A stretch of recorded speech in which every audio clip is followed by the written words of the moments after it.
Let's talk MyFitnessPal. Now I know this app has been around for quite some time, so some of you guys might be wondering, doesn't everybody already know how to use it? But this video is going to be for those few people that have maybe never used the app before, or they just haven't used it in a while and they feel like they need a bit of a refresher. So in this video, I'm going to be showing you guys how to use the app to track your macros, where and how to input your custom calorie and macronutrient goals, and I'm going to be showing you guys some of the features of the premium version so that can help you make a decision as to whether or not you need to upgrade. Let's get started.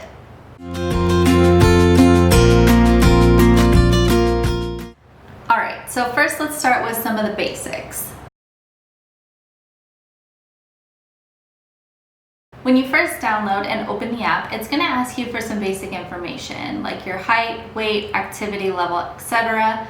Be honest about this part, but don't stress too much about the information that you're putting in there, because a lot of that can be customized later in the app and some of those answers will change.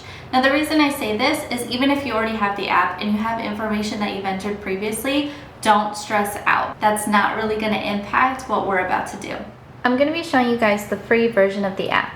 So after you log in, you're going to go to your profile page, which looks a lot like this. At the top, you can see where it says calories remaining, which if you have not entered a calorie goal, the app will generate one for you based on the information you gave at the beginning. The middle section is going to be populated with a lot of ads, and then the bottom section is where your menu is. Now there are a lot of features even on the basic version of MyFitnessPal, and I do suggest you go through those when you get a chance, but for right now we're just going to focus on the ones we need for tracking our macros.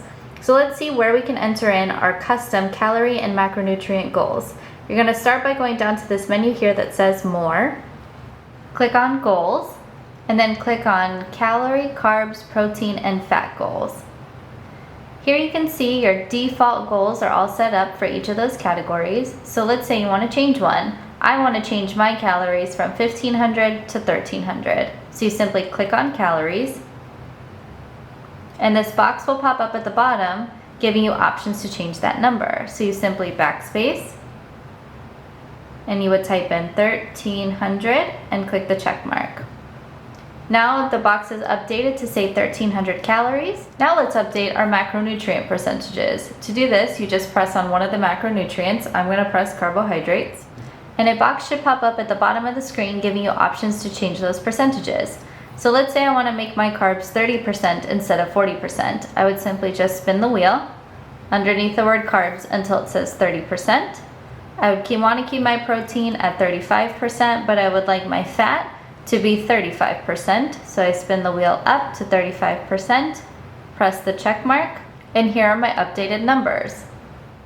Okay, now that you know your way around the app, let's move on to part 2.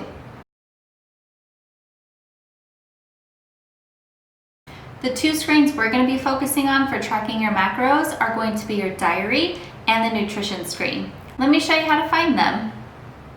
To get to your diary, just press Diary on the bottom menu.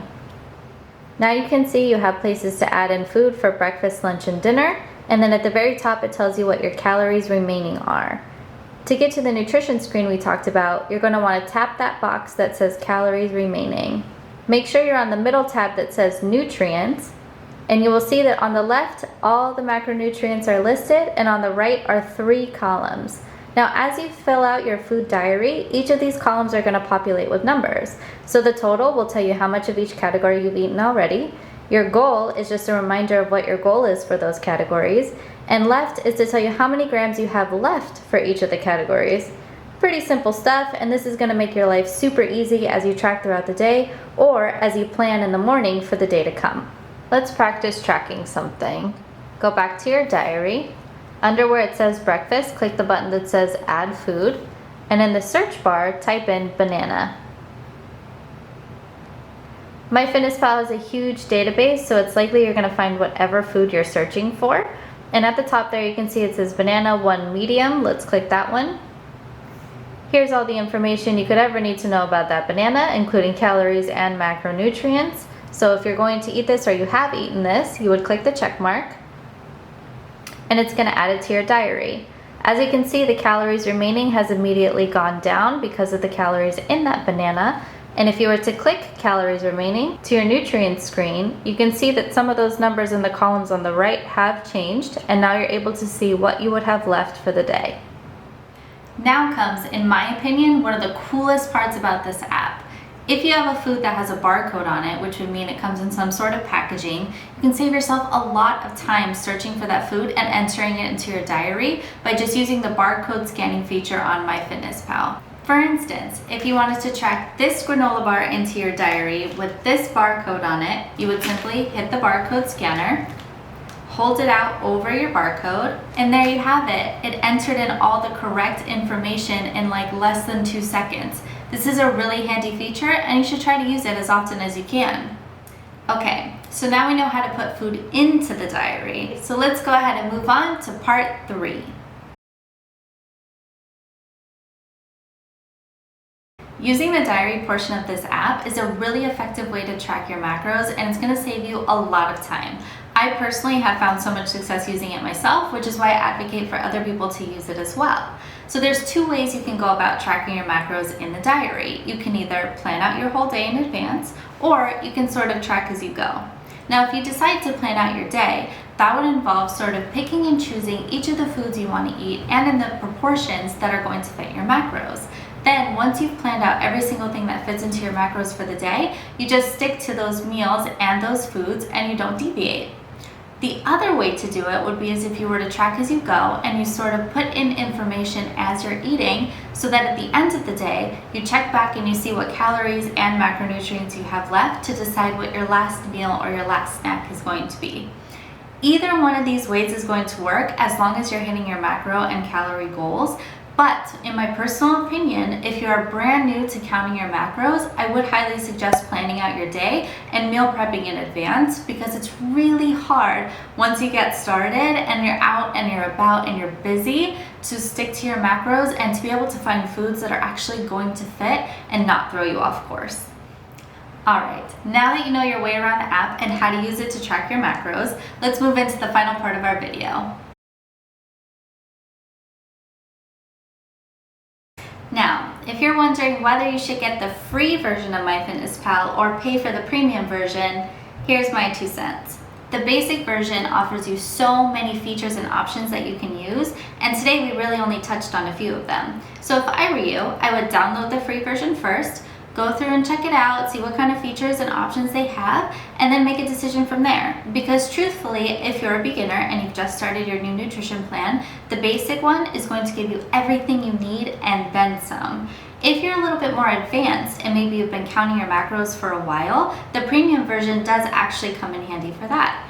The reason is it gives you a little bit more flexibility with what you can do with the app. For instance, if you want to set your calorie or macronutrient goals to a number that's not really rounded, for instance, you don't have 40% carbs, you have 43% carbs, the premium version allows you to do that, whereas the basic version does not. You need to have a rounded number or rounded percentage in order to enter your goal.